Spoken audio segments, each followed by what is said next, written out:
Guys, good morning. Nandito na naman ako sa sa garden.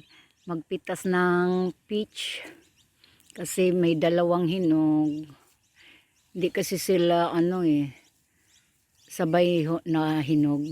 Nung una nakapitas ako ng tatlo. Tapos ngayon ito dalawa, tig-isa kami ni Victor. Ayan. Diba? Oops, just wait.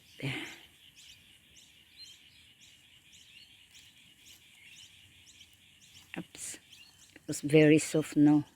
Ayoko anuhin. Yan. Yan, oh. Dito, ang lalaki. Dyan. Nandito. Hindi pa hinog.